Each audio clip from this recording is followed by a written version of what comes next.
약사입니다. 오늘은 입냄새 때문에 많이 섭취하시는 구강유산균에 대해서 알아보도록 하겠습니다. 우리 몸에는 정말 많은 균들이 함께 살고 있는데요. 그 중에서 가장 많은 균이 살고 있다고 해서 주목된 곳이 장이라면 공간 대비 오밀조밀하게 균들이 많이 살고 있다라고 해서 주목받고 있는 공간이 있습니다. 바로 입 안쪽인데요. 아무래도 코로나로 이제 마스크를 쓰는 기간이 길어지면서 입냄새 때문에 고민하는 분들이 많으면서 이 구강유산균에 대한 관심이 지속적으로 상승하고 있는 것으로 보여요. 그럼 구강유산균은 진짜로 도움이 될까요? 결론부터 말씀드리면 도움이 되기는 합니다. 이제 구강유산균의 작동 원리가 복잡하지 않아서 그런데요. 구강유산균, 정확히는 프로바이오틱스죠. 구강 프로바이오틱스. 우리가 구강유산균을 이제 섭취를 하시게 되면 보통은 녹여서 먹어요. 녹여서 먹게 되면 입 안에 유익균이 자라면서 유해균의 성장과 그리고 유해균이 달라붙는 것을 억제하는 것으로 작용을 하게 되는데요. 근데 어려운 거는 뭐냐? 바로 이 구강에 잘 정착하고 살아남음으로써 유해균을 억제하는 능력을 가진 균주를 찾는 게 어렵다는 겁니다. 이제 제품들을 보시게 되면 구강 유래 유산균이라고 해서 입에서 유래했기 때문에 도움이 된다라는 식으로 광고를 하고 있지만 실제로 인체 적용 시험을 통해서 그 기능이 완벽하게 입증된 균주는 많지 않아요. 그리고 또 하나 구강유산균 같은 경우는 국내에선 아직까지 건강기능식품으로 허가가 되어 있지 않습니다. 건강기능식품으로 판매되는 구강유산균들도 잘 보시게 되면은요, 기능성 내용 자체는 일반적인 장 건강 관련한 내용만 표시가 돼요.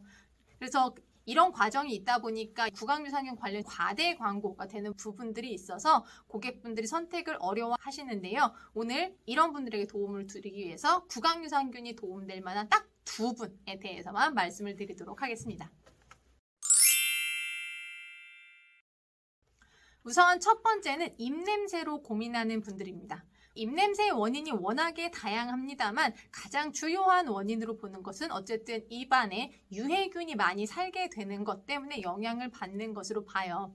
특히 이제 밤에 잘 때, 자는 동안에 침이 분비가 줄어들다 보니까 유해균이 더 많이 증가하면서 아침에 일어났을 때 입냄새 때문에 괴로워하는 분들이 많은데요. 이런 걸 관리하기 위해서 프로폴리스 추출물을 드시는 분들도 계시지만 그런 걸로도 도저히 안 된다라고 할 때에는 구강유산균을 한 번쯤 시도해 보시는 것도 괜찮습니다. 앞서 설명드렸듯이 원리가 워낙에 단순하기 때문에 섭취를 하시게 되면 짧으면 3일, 한 5일 안쪽으로는 입냄새가 변화되는 걸 스스로 느끼실 수가 있으세요. 그래서 섭취법을 잘 지켜주시면서 한 일주일 정도 확인을 하신 다음에 나한테 도움이 된다라고 하면은 지속적으로 섭취를 하시는 것도 나쁘지 않습니다. 그리고 두 번째, 구내염 때문에 고생하시는 분들인데요. 구내염의 원인 또한 매우 다양하고요. 특히 이제 입안에 하얗게 파이는 구내염이 있어요. 이 재발성 아프타성 구내염 같은 경우는 워낙에 좀 자극에 약하게 타고난 유전적인 요인이 강해서 관리하기가 좀 어려운 구내염에 속하는데요. 입안이 좀 마르면서 구내염이 자주 나타나시는 분들이라고 한다라면은 이 구강유산균이 도움이 될 수가 있습니다. 실제 이 두 가지 관련한 거는 그래도 인체 적용 시험이 어느 정도 이루어져 있는 편인데요. 이것 말고 충치, 치주염, 그리고 기타 잇몸 질환 같은 경우는 구강유산균을 단독으로 추천드리긴 좀 어려워요.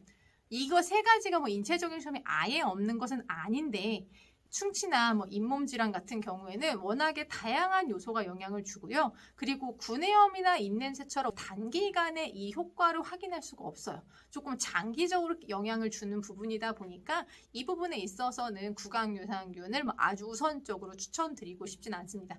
그리고 그 외에 최근에 동물 시험 수준에서 보고가 되고 있는 천식염증을 억제한다라거나 치조골의 그 손실 예방을 돕는 거 이런 거 특허 같은 경우는 아직까지 인체적용 시험에서 증명된 사실은 아니라서요. 좀 과장된 부분도 있으니까 이런 것들 좀 잘 거르시면 좋을 것 같아요.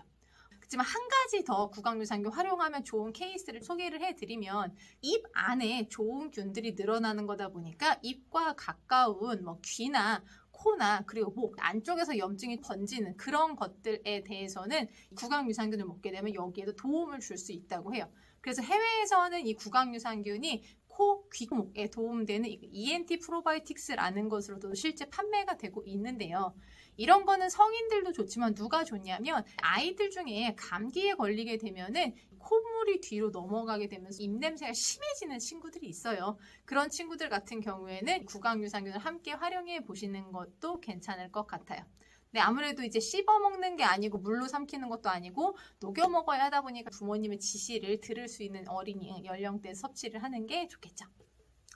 근데 이거는 절대 항생제의 기능을 대체할 수는 없어요. 그래서 뭐 중이염이 이미 심해졌다거나 목에 후두염 같은 게 심하시다 이럴 때는 항생제로 염증을 치료하시는 게 맞고요. 이게 재발이 잦아서 평소 관리 목적으로 이쪽에 좋은 균을 공급한다라는 차원으로서 구강유산균을 활용하시면 좋겠습니다. 이 부분은 뭐 소규모의 인체적인 시험이 있기도 한 부분이라서 좀 장기적으로 염증 관리 목적으로 드시면 좋을 것 같아요. 그리고 이 목적으로 섭취하신다면 최소 한 달 이상은 섭취를 하면서 관찰을 해볼 필요가 있겠죠. 저 같은 경우에는 목에 이제 약간의 불편함이 느껴질 때 자기 전에 구강유산균을 먹고 그날 좀 잠을 푹 자고 나면 편안해지는 그런 게 있더라고요. 그래서 집에 상비약격으로 넣어놓고 있기는 해요. 자, 그러면 정리를 해볼까요? 일단 구강유산균은 프로바이오틱스를 먹었을 때 장내 유익균이 늘어나는 것처럼 구강유산균을 드시게 되면 입 안에 유익균이 증가하고 유해균을 억제하면서 구강의 생태계를 건강하게 유지를 해줍니다.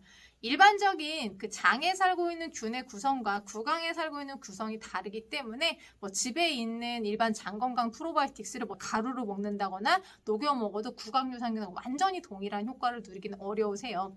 그리고 구강유산균이 아직까지 건강기능식품으로 허가될 만큼 뭐 검증 기준이라던가 인체적인 시험이 장건강 프로바이오틱스만큼 다수가 있는 것은 아니라서 약간 과장된 부분이 있는 것도 사실이다. 그러나 이제 뭐 입냄새나 구내염 때문에 고생하시는 분들이라면 뭐 짧으면 2주, 길면 한 달 안쪽으로는 섭취 효과를 다 확인을 할 수가 있기 때문에 그 정도는 시도해 보실 만하다라고 정리를 하도록 하겠습니다. 영양제는 제대로 알고 잘 활용해야 건강에 도움이 됩니다.